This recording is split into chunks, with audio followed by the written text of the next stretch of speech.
오늘부터 주말까지 읽게 될 마가복음을 통해서 우리는 순환과 부활에 대해서 깊이 묵상하게 됩니다. 사실 십자가와 부활은 주님께서 이 땅에 오신 가장 궁극적인 목적이 되죠. 그리고 오늘 저희가 방금 읽었던 마가복음 14장 전반부에는 주님의 십자가를 준비하는 사람들이 등장합니다. 맨 먼저 나온 사람들이 누구입니까? 대제사장과 서기관들이죠. 시간은 언제였죠? 유대인의 명절, 백성들이 소란을 일으킬까봐 잠잠히 귀에만 엿보고 있었습니다. 사실 이들 종교 지도자들은요, 예수님의 사역 초기부터 주님을 살해하기로 작정한 사람들입니다. 왜 그랬습니까? 예수님께서 성전을 청소하고 안식일에 병을 고쳐주는 등 그 사람들이 보기에는 정말 눈에 가시 같은 그러한 일만 골라서 하셨죠. 오늘 또 본문의 마지막에는 예수님을 팔아 넘기기로 작정한 유다도 나옵니다.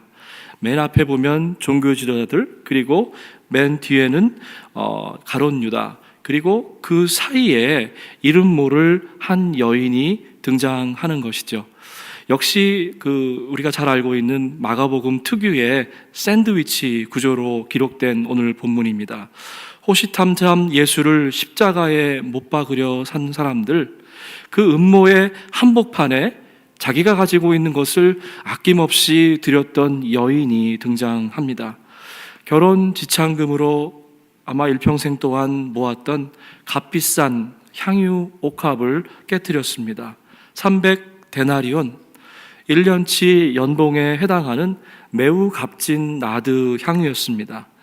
아낌없이 예수님의 머리에 아마 남김없이 모조리 다 부어드렸을 것입니다. 성서는 이 여인이 누구인지, 또 주님과는 어떻게 아는 사이인지, 어떠한 동기로 이렇게 값비싼 향유를 부어드리게 되어 있는지 자세하게 기록하고 있지 않습니다. 단지 이 뜻밖의 사건을 목격한 사람들이 화가 치밀어 올랐다라고 기록하고 있지요. 왜 비싼 향유를 낭비하는가? 팔아서 가난한 사람들에게 나눠줬으면 더 좋았을 걸. 한술 더 떠서 이 여인을 책망하고 꾸짖고 나무라기까지 하는 것입니다. 이 여인의 돌출 행동에 대한 예수님의 해석은 그 자리에 있던 모든 사람들과는 확연하게 다른 것이었습니다. 가만두어라. 저가 나에게 좋은 일을 하였다. 예수님의 이처럼 비경제적인 생각이 돈꾸러미를 관리하던 가룟 유다를 자극하기에 충분한 그러한 말씀이었습니다. 그래, 이 예수는 불쌍한 민중을 로마의 압제로부터 해방시킬 만한 위인이 못돼. 본문에 나오는 종교 지도자들, 그리고 유다, 가룟 유다, 여인, 어찌 보면 방법과 동기는 달랐지만 모두 예수님의 십자가를 준비했던 사람들이었죠. 그들을 그 십자가를 향한 그들의 생각과 목적은 전혀 다른 것이었습니다. 가장 중요한 차이가 무엇입니까? 예수님이 누구신지, 예수님의 아이덴티티, 그리고 예수님의 정체성에 관해서 이들은 전혀 다른 생각을 하고 있었던 것입니다. 예배를 인도했던 제사장, 요즘 말로 하면 아마 목사들인 것 같습니다. 율법을 해석했던 신학자들, 신학교 교수들, 심지어는 주님과 3년 동안 동고동락했던 제자 유다조차도 예수님이 누구인지를 알지 못했죠.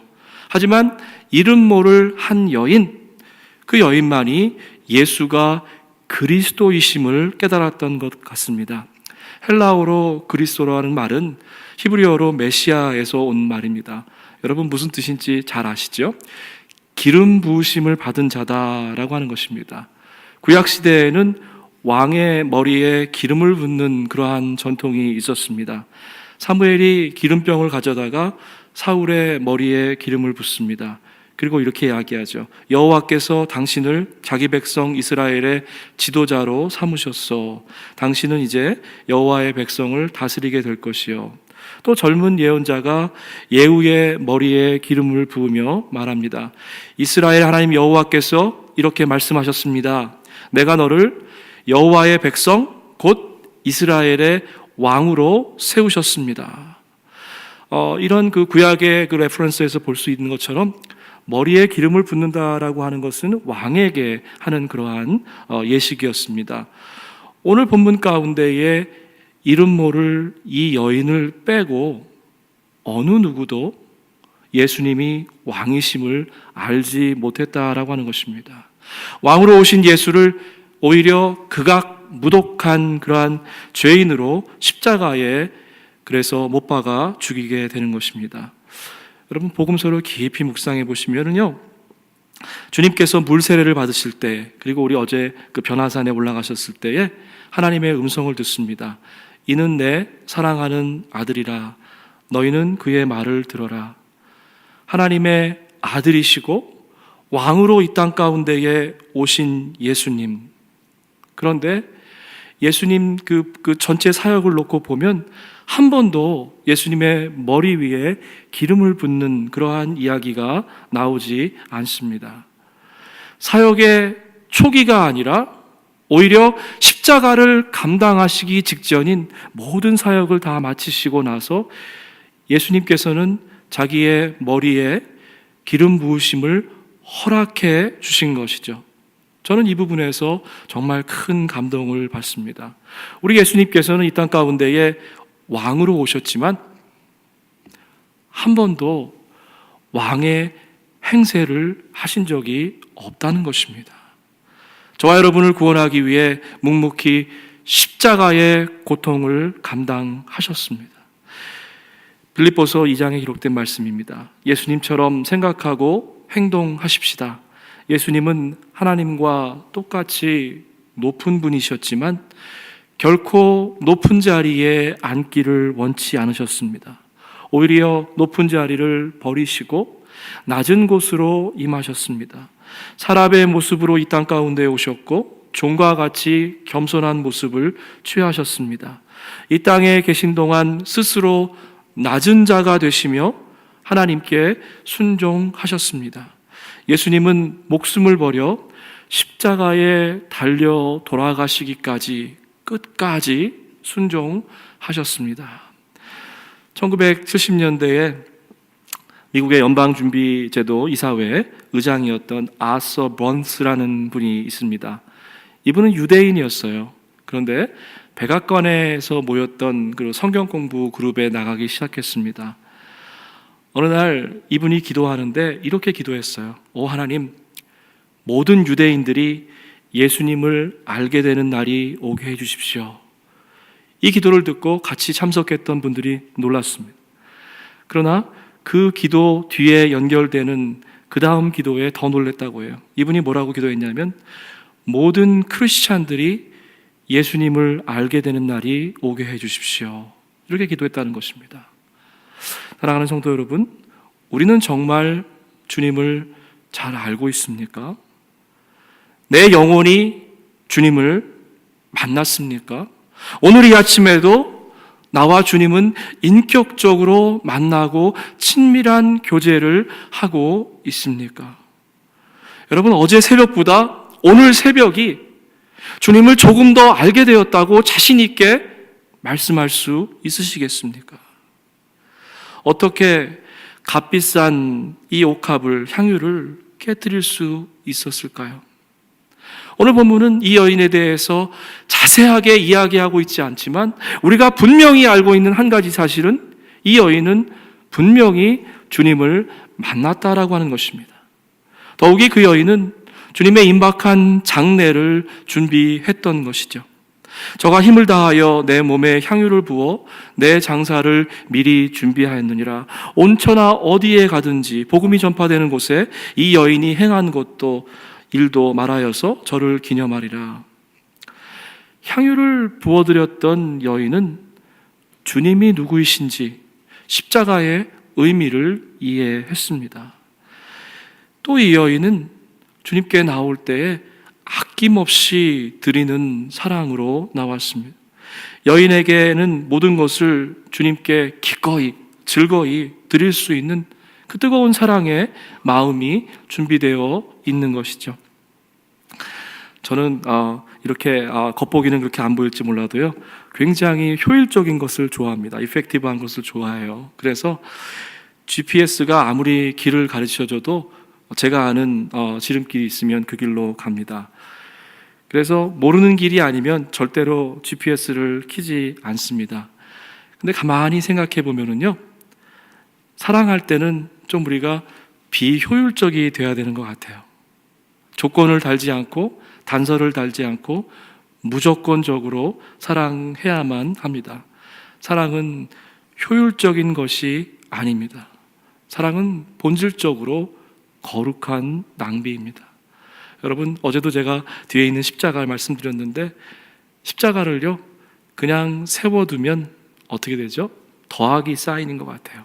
그런데 정말 사랑하는 마음으로 주님이 원하시는 것, 그 길 우리가 기꺼이 따라가겠습니다 하고 저와 여러분이 등에다 걸쳐매면 어떻게 돼요? 십자가를 비스듬히 걸쳐매면 그것은 곱하기가 되는 것입니다.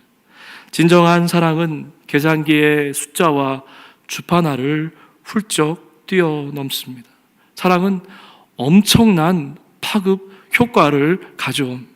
이 여인이 300데나리온이라고 하는 것을 낭비했을 때에, 사랑으로 거룩한 낭비를 했을 때에 그 사랑의 향기는 2000년이 지난 오늘 이 새벽에 우리의 가슴에 다가오는 것입니다. 시카고의 어느 작은 교회에서 갓난아기 어린아이의 장례식이 있었습니다. 모든 사람이 눈을 감고 기도하는데 몸에서 냄새를 펄펄 나는 더러운 옷을 입은 남자가 하나 들어왔습니다. 기도하는 그 사이를 틈타서 이 3살짜리 어린아이의 시체에 있던 신발을 몰래 벗겨가지고 도망갔습니다. 그 사람은 그 신발을 팔아서 술을 마셨어요. 이 알코올 중독자가 바로 다른 사람이 아닌 이 죽은 아이의 아버지였습니다. 여러분, 한번 상상해 보십시오. 3살짜리 자기 딸이 죽었는데 그 장례식에 몰래 가서 신발을 벗겨다가 술을 팔아서 술을 마시는 그런 사람, 그걸 누가 인간이라고 하겠습니까? 이런 사람이 주의 사랑을 뜨겁게 경험하고 나니까 나중에 목사님이 되었습니다. 그리고 이 목사님은 수천 명의 알코올 중독자들을 주님께로 인도하는 부흥사가 되었습니다. 벌레만도 못한 사람, 인간 쓰레기도 주님께 돌아오기만 하면 새 사람이 되는 것입니다. 그저 주님의 그 놀라운 사랑의 자장 가운데에 들어가기만 하면 저와 여러분은 변화받을 수 있는 가능성이 있는 것이죠. 이 여인은 주님의 사랑에 감동되어서 아낌없이 주님의 임박한 장례를 미리 준비했던 것입니다. 근데 여러분, 그냥 스치기 쉬운데요, 이 여인이 향유를 부었던 장면도 얼마나 아이러니한지 몰라요. 예수님이 왕이라고 하면, 하나님의 아들이라고 하면 적어도 기름 부음을 받을 때에 선지자나 아니면은 제사장들이 와서 기름을 붓는 것이 마땅하지 않겠습니까? 이름 모를 여인, 장소는 어디죠? 그것도 초라한 문둥병자의 집에서 예수님은 왕관을 쓰셨던 것입니다. 주님께서는 화려한 대관식보다는 조용한 십자가의 길을 택하셨죠. 주님은 아무도 모르게 자기를 잡아서 죽이려는 대제사장들의 검은 속마음을 잘 알고 있었습니다. 효율성을 따졌지만 사실은 300데나리온이 아까웠던 유다의 마음도 꿰뚫어 보고 계셨습니다. 하지만 오늘 본문 가운데에 주님은 따지지 않으셨어요. 가르치려 들지도 않으셨습니다. 어떻게 하셨습니까? 그냥 대신 죽어주셨습니다. 사랑이 이깁니다. 사랑만이 우리를 영원한 생명으로 인도하십니다. 여러분, 종교 지도자들은 어땠습니까? 사랑과 겸손과 온유를 가르쳐야 될 그 사람들이 오히려 그 마음 가운데에 미움과 증오, 분노로 가득 차서 급기야는 주님을 십자가 위에 매달았습니다.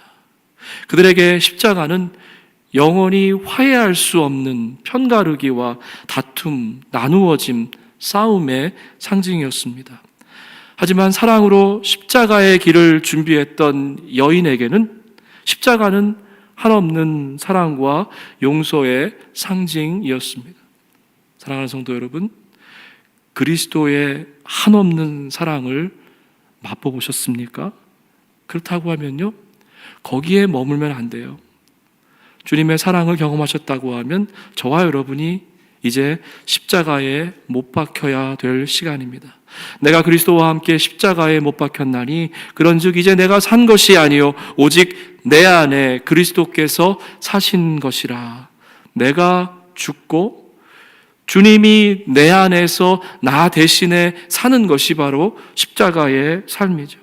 내가 죽고 주님이 사시면 우리의 삶은 온통 주님으로 가득 차게 됩니다. 여러분이 잘 아시는 작곡자 잔 세바스찬 바하, 이분은요 작곡을 하고 나서 그 악보 맨 밑에다가 알파벳으로 INDNJC라고 이렇게 썼습니다. 라틴어로 쓴 말인데요, 무슨 뜻이냐고 하면 우리 주 예수 그리스도의 이름으로 라고 이렇게 쓰는 것입니다. 그가 작곡한 모든 곡의 맨 마지막에 보면 우리 주 예수 그리스도의 이름으로 라고 이렇게 쓰여져 있습니다. 저와 여러분의 삶도 그랬으면 좋겠어요.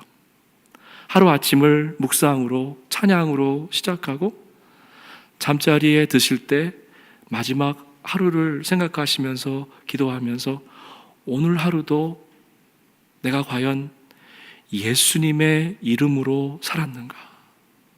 오늘 하루의 삶 가운데에 그리스도의 향기가 나의 삶을 통해서, 나의 입술을 통해서, 나의 행동을 통해서 드러났는가? 라고 하는 그러한 겸손한 또 고백이 있기를 원합니다.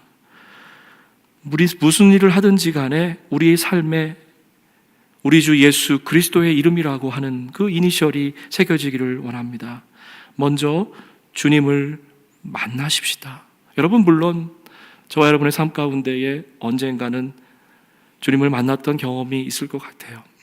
그런데 저는 요즘 그런 기도를 합니다. 우리 교회 예배가 모일 때마다 정말 주님 사랑합니다. 다른 거 없어라도요, 주님 사랑합니다. 주님 저를 구원해 주셨군요 라고 하는 그 주님의 사랑에 대한 벅찬 감격이 우리의 입술로 고백되어지는 그러한 예배, 매번의 그런 예배가 되었으면 좋겠다라고 하는 그런 기도를 드립니다. 주님을 매 순간 매일 만나십시다. 그리고 그 주님의 사랑에 감동되어서 저와 여러분의 모든 것을 아낌없이, 남김없이 기꺼이 다 부어 드리십시다. 무슨 일을 시작하기 전에 우리 주 예수 그리스도의 이름으로 기도하십시다. 삶의 골목골목, 구비구비 길에서 우리 주 예수 그리스도의 이름만 붙잡고 함께 나아가십시다. 그래서 오늘 주님을 더욱더 깊이 묵상하고 승리하는 복된 하루가 되시기를 주의 이름으로 축복합니다. 아멘.